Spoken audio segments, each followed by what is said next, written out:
नमस्कार, मैं हूं आपके साथ नावेद माजिद और आप देख रहे हैं सी न्यूज़ भारत। वक्त हो चुका है न्यूज़ बुलेटिन का, जिसमें हम जानेंगे कि कहां पत्नी ने शराब पी रहे पति और दोस्त की करी धुनाई, कहां फाइलेरिया अभियान को लेकर हुआ बैठक का आयोजन, साथ ही जानेंगे कि कहां चलाया गया मतदान जागरूकता अभियान। इन सभी खबरों पर चर्चा करेंगे विस्तार से। अमरोहा मंडी समिति स्ट्रांग रूम से ईवीएम, वीवीपैट, सीओ पोलिंग बस्ता लेकर 1601 मतदान केंद्रों के पोलिंग पार्टियां बूथों पर पहुंचेंगी। रवानगी स्थल पर सुबह से ही मतदान कार्मिक, पुलिस प्रशासन के अफसर पहुंच गए हैं। विधानसभा वार काउंटर बनाए गए हैं। डीएम बालकृष्ण त्रिपाठी, एसपी पूनम आयोग द्वारा भेजे गए प्रेषकों ने रवानगी स्थल पर पहुंचकर सभी तैयारियों का जायजा लिया। जोनल सेक्टर मजिस्ट्रेट भी रवानगी स्थल पर पहुंच गए हैं। रवानगी स्थल पर बैरिकेडिंग की गई है।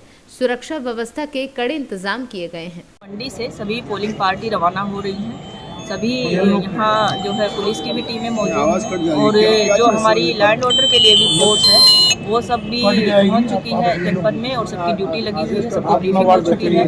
और पूरे हमारे सभी जो मतदान केंद्र हैं, 916 जनपद में मतदान केंद्र हैं, वो सब CPMF से कवर्ड हैं। इसके अतिरिक्त भी जो ऐसे केंद्र हैं जहाँ आवश्यकता पड़ती हुई अतिरिक्त फोर्स हमने लगाई हुई है। तमाम बाहर के जनपद से जो फोर्स आई हुई है, बूथ पर, केंद्र पर टोटली बाहर के जनपदों से फोर्स हमने लगाया है। इसके अतिरिक्त जो ऐसे जहाँ पर केंद्र हैं जहाँ महिला वोटर ज़्यादा हैं, वहाँ हमने महिला सुरक्षाकर्मी भी लगाई हुई हैं। जो 10 सखी बूथ है वहाँ टोटल महिला स्टाफ लगाया हुआ है।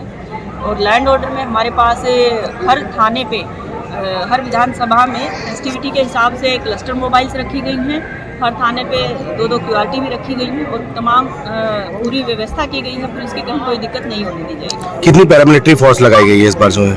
हमने जो पूरे बूथ कवर करने के लिए आवश्यकता थी, उससे अतिरिक्त ही फोर्स हमें प्राप्त हुई है। तो सभी हमारे जो केंद्र हैं सभी CPMF से कवर कर दिए गए हैं। लैंड ऑर्डर में भी हमारे पास और बैरियर पर भी तमाम ये फोर्स। अति संवेदनशील पुलिस बूथ पर कैसे निगरानी की जाएगी?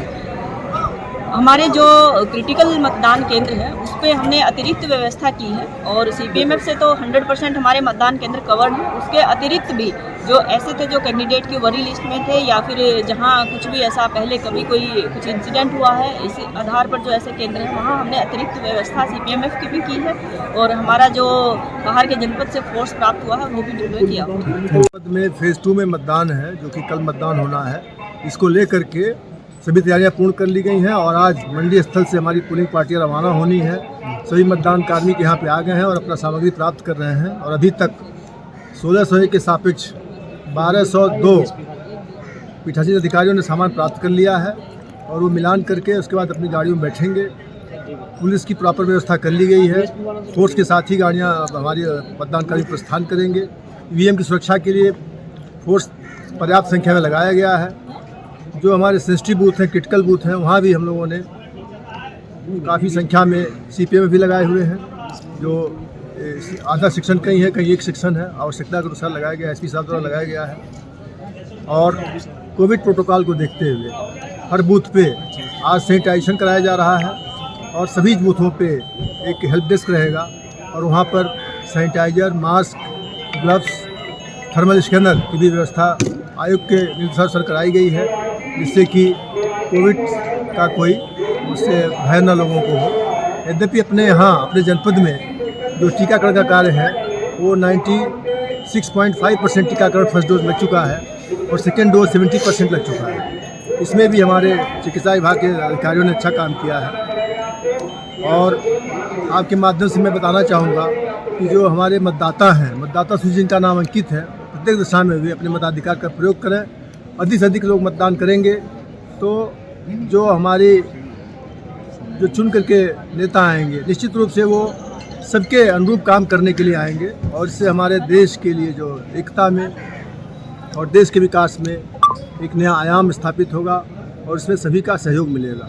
कितने सेक्टर, कितने जोन में बांटा गया है जिला मतदान? जनपद हमारा कुल 110 सेक्टर में बांटा गया है। 11 जोन बनाए गए हैं और हमने 4 सुपर जोनल मजिस्ट्रेट भी तैनात किए हैं कानून व्यवस्था बनाए रखने के लिए। और कहीं भी अगर कोई बात संज्ञान में आती है तत्काल हमारे अधिकारी उस पर एक्शन लेते हैं और असामाजिक तत्वों के खिलाफ कठोर कार्रवाई की जाएगी। कितने क्रिटिकल बूथ बनाए गए हैं? कुल 173 बूथ हमारे जनपद में क्रिटिकल बनाए गए हैं। और इसके अलावा आपके संज्ञान में लाना चाहूँगा कि 50% बूथों का हम लोग वेबकास्टिंग करा रहे हैं। जैसे 1601 बूथ है तो 801 पे हमारी वेबकास्टिंग की व्यवस्था भी की जा रही है। माइक्रो ऑब्जर्वर कुल 194 लगाए गए हैं, जो कि हमारे जो प्रेक्षक आए हैं उनके अधीन काम करते हैं। तो पूरी तरह से मुकम्मल व्यवस्था कर ली गई है और निष्पक्ष शांतिपूर्ण तरीके से पारदर्शी मतदान कराने की कोई व्यवस्थाएं और सुरक्षा को देखते हुए, कोविड के देखते हुए भी पूरी तैयारी कर ली गई है। हमारे यहाँ से अमरोहा से सीनू संवाददाता सुनील की रिपोर्ट। रेवाड़ी में दोस्तों के साथ जाम लगाने वाले रहे सावधान। जाम लगा रहे दोस्त की पत्नी का मूड बिगड़ा तो होगी पिटाई। महिला ने ऑटो चालक पति के साथ जाम लगा रहे दोस्त की सरेआम पिटाई की। राजेश पायलट चौक पर ऑटो में बैठकर पति छलका रहा था दोस्तों के साथ जाम और मौके पर पहुंच गई ऑटो चालक की पत्नी।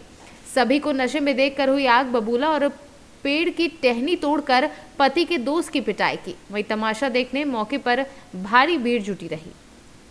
रेवाड़ी से सीनू संवाददाता चैन सिंह की रिपोर्ट। मोतिहारी जिला के पकड़ी दयाल प्रखंड के चैता पंचायत स्थित छपरा बिहारी टोला खैरवा भूसैलवा में नवनिर्मित मंदिर में भगवती देवी माई की प्राण प्रतिष्ठा यज्ञ हेतु जलबूझी के लिए गाजे बाजे के साथ शोभा यात्रा निकाली गई। साथ ही श्रद्धा एवं भक्ति भाव से संकीर्तन मंडली के द्वारा रास्ते पर मां भगवती की भजन कीर्तन करते हुए भ्रमण किया गया। शोभा यात्रा खैरवा भैंसुलवा छपरा बिहारी होते हुए कछुआ नदी घाट पर आचार्य श्री भगवान तिवारी एवं यजमान राम बाबू सिंह डीलर के द्वारा घाट पूजन के बाद 11 कलशों में कन्याओं ने जलबूझी की। इसके बाद शोभा यात्रा स्थल पर पहुंची।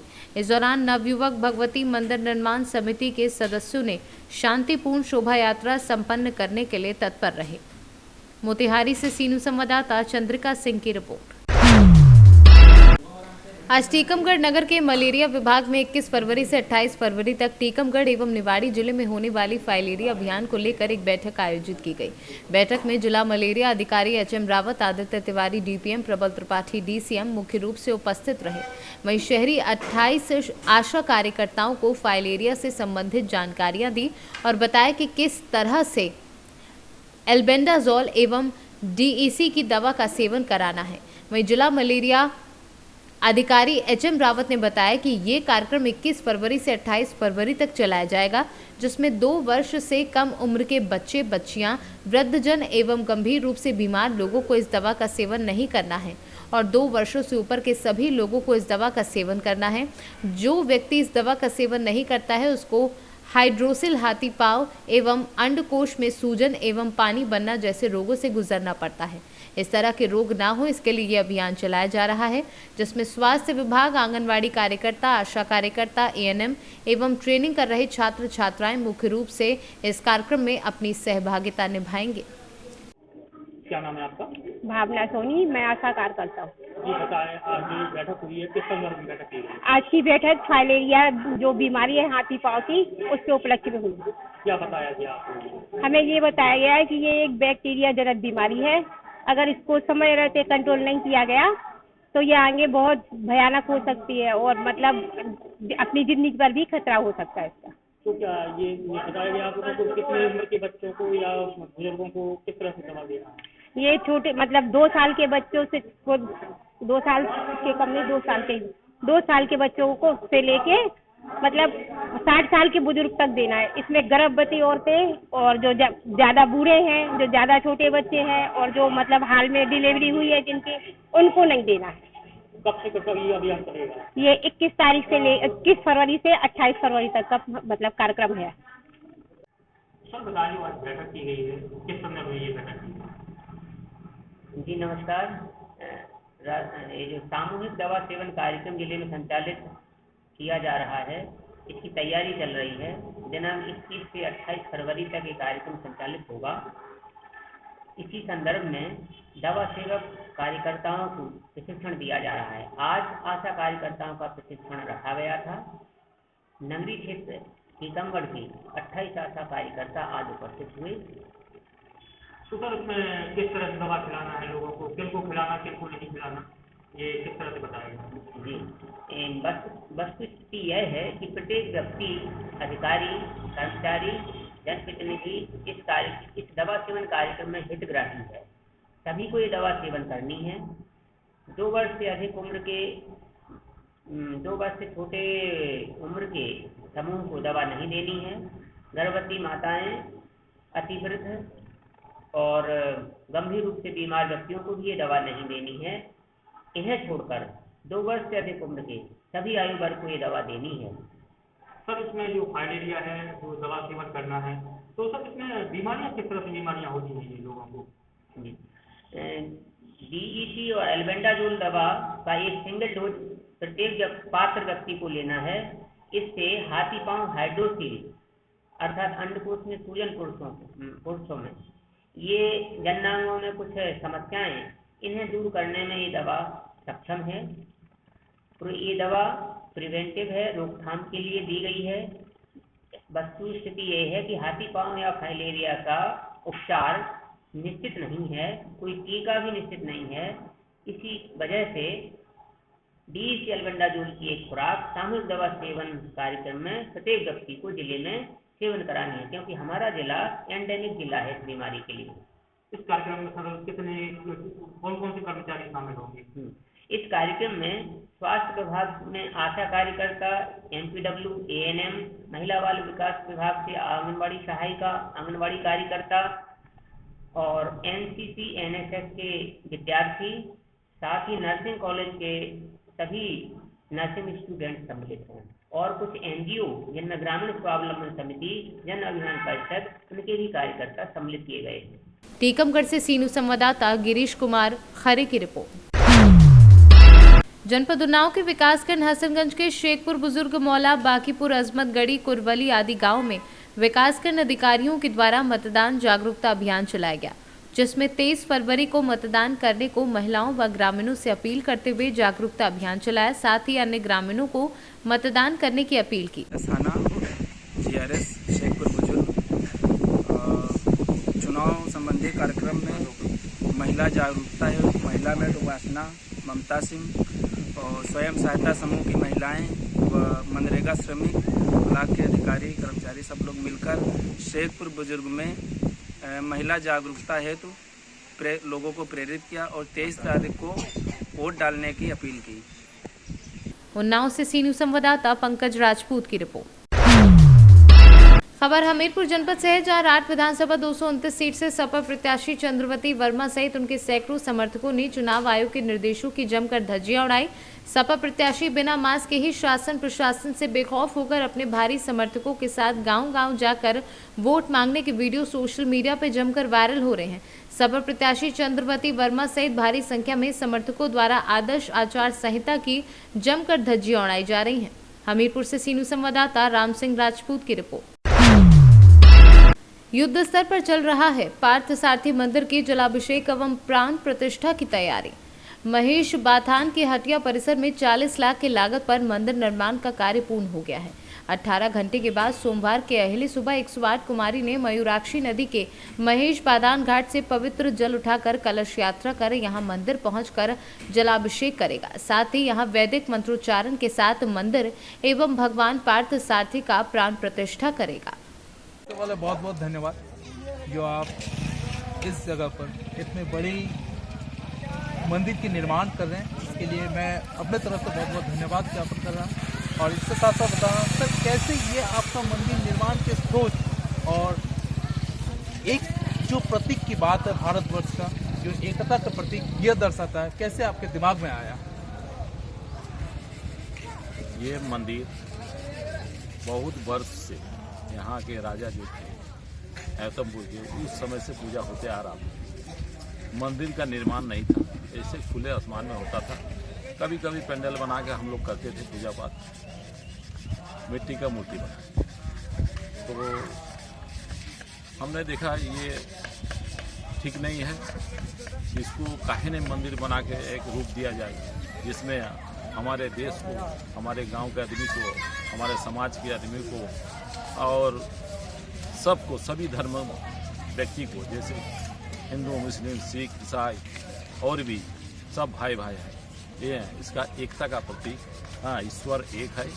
इसी के उद्देश्य से यह मंदिर पार्थ सारथी का निर्माण कराया। झारखंड से सीनू संवाददाता शुभांकर नंदन की रिपोर्ट।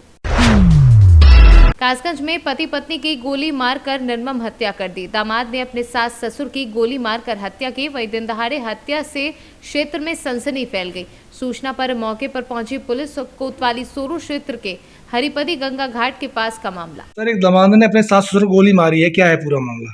देखिए, एक दामाद द्वारा अपने सास ससुर के ऊपर गोली चलाने का मामला आज सवेरे सामने आया है। इसमें दोनों व्यक्तियों की मृत्यु हो गई है। सास की मृत्यु ऑन द स्पॉट हुई थी। जो ससुर थे उनको CHC सोरो में भिजवाया गया था उपचार हेतु, और वहीं पे उनकी मौत जो है वो हुई है। इस व्यक्ति के पीछे हम लोगों ने 3 टीमों का गठन करके लगाया गया है। जल्दी इस व्यक्ति की गिरफ्तारी कर दी जाएगी। मुकदमा पंजीकृत कराया जा रहा है। दोनों शवों को पोस्टमार्टम के लिए पंचायत भर के भेजा जा रहा है। कासगंज से सीनू संवाददाता केशव उपाध्याय की रिपोर्ट। नीलांबर पीताम्बरपुर में अनुसूचित जनजाति आवासीय बालिका विद्यालय के प्राचार्य रहे सुरेश पाठक को विदाई समारोह आयोजित कर भावभीनी विदाई दी गई। समारोह के मुख्य अतिथि JMM के केंद्रीय सचिव संजीव तिवारी ने कहा कि शिक्षक कभी सेवानिवृत्त नहीं होते, बल्कि सेवानिवृत्ति के बाद समाज और राष्ट्र निर्माण की जिम्मेदारी और बढ़ जाती है। जबकि मरारी शरण शुक्ला ने कहा कि गुरुओं को राष्ट्र निर्माता की उपाधि दी गई है, किंतु गुरु बच्चों को शिक्षा दान कैसे करें, जब गुरुओं को शिक्षा दान देने की जगह निर्वाचन सहित कई अन्य गैर शैक्षणिक कार्यों में लगा देती है। इसके साथ ही सभी विद्यालयों में शिक्षण की कमी है। सरकार शिक्षकों को गैर शैक्षणिक कार्यों से मुक्त करे, साथ ही सभी स्कूलों में खाली पड़े शिक्षक की कमी को भरे। इससे बेरोजगारों को रोजगार भी मिलेगा और बच्चों को शिक्षा भी।